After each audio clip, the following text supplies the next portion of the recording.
Hello everyone and welcome to Cinderful Gaming. I hope you're all doing well and I hope that you are all fighting that war against the Grey.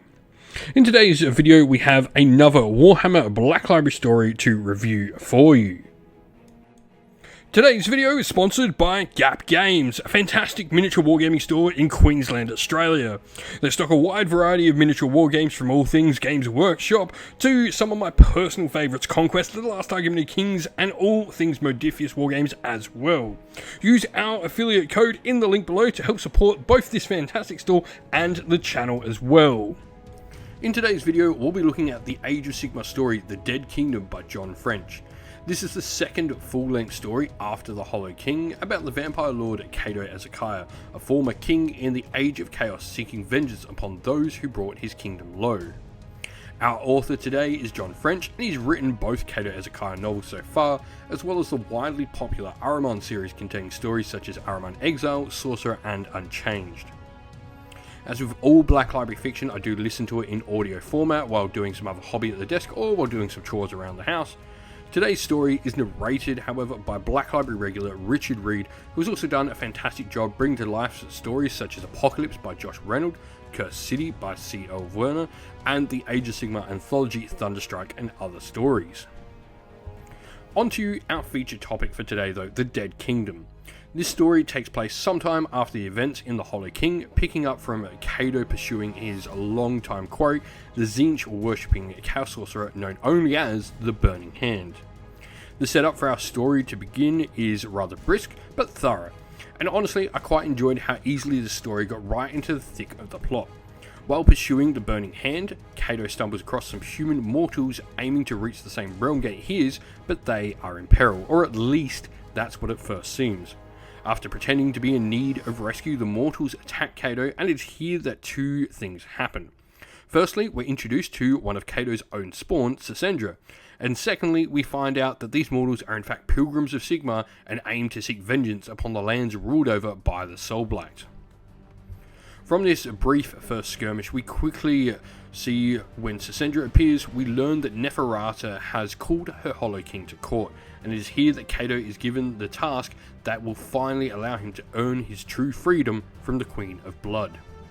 Cato long ago spurned and left Neferata's service, learning that she indeed did keep from him the location and identity of the Chaos Sorcerer who ruined his homeland. Upon finding out this information he had kept from him, he quickly left her employ to seek out his quarry. However, he was still bound to Neferata through the magic of life and death and the lineage of blood. Back to the present time of the story now though, Neferata has one task for Cato that will earn him his true freedom from her, whatever that may look like. You'll have to find that out exactly by reading. Cato is tasked with stopping a war between the Legions of Blood and Night. The Legion of Night has invaded the lands of the Legion of Blood under the pretense of liberation from the plagues of Nurgle and the infiltration of the cult of Sigmar. However, this is but a guise to slyly force the Legion of Blood to protect their lands, thus initiating a war between the two houses. Now, with this, the Legion of Blood would be the aggressors, and this would mean Nagash would side with the Legion not declaring war upon another, and instead side with the Liberators, I use that in quotation marks, the Legion of Night. There are a lot of spinning wheels in motion within the story, and plenty of characters with different motivations, ambitions, wants, and needs, and this really keeps you guessing at exactly what is happening throughout most of the story, where it's going to end, or indeed how it is going to end. For me, personally, I think my favourite storyline in the book is learning more about Cassandra, the spawn of Cato. Learning more about her and how she came to be, and what she's done in the day since Cato left the service of Neferata, is by far, to me at least, the most interesting plotline in this book. If there was a plotline I'm not overly a fan of, or at least when I learnt what the ending was, then it would be the vampiric prince in the story.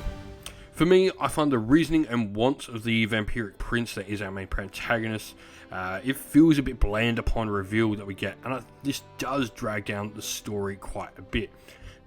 Something that is also maybe becoming a theme in Cato's story that I think maybe needs to be avoided from using too much in future stories about the character is having Cato having his rings taken away.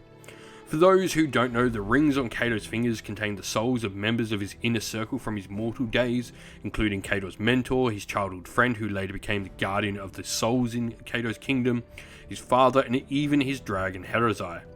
These individuals give Kato some mighty powers and useful insight and advice, but constantly having them taken off him and making him work without these adventures just seems to be lowering him to his enemy's level rather than giving us an enemy on his level with the rings. He is hoping that does change in the future. That being said, there are positives within the story. As mentioned, Sisendra is a fantastic character with lots to offer in future Kato stories. Combat is really nicely done within the story and is interesting, and for the time Kato has his rings, we do get introduced to a few new inhabitants of them. I do think the reveals of the goal of the vampiric prince in this story does drag down the story though, and for me, even with the positives, the negatives do affect the story, and I think I'm going to have to go with 2 out of 5 stars for this.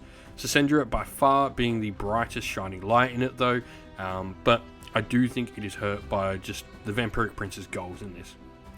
If you're enjoying this though, or maybe want to check out some other Black Library fiction about the Soulblight Gravelords, I'd recommend checking out titles like Nagash, Undying Kingdom, The Last Valari, or Neferata, Dominion of Bones. And so that is our review of the story for you. We hope you enjoyed it. Once again, don't forget to drop a comment down below. Let us know what you enjoyed about it. Give us a like, subscribe, and turn on your bell notifications for all the good things from the channel. Stay safe everyone, stay well, and most of all, keep fighting that war against the Grey. Ciao for now.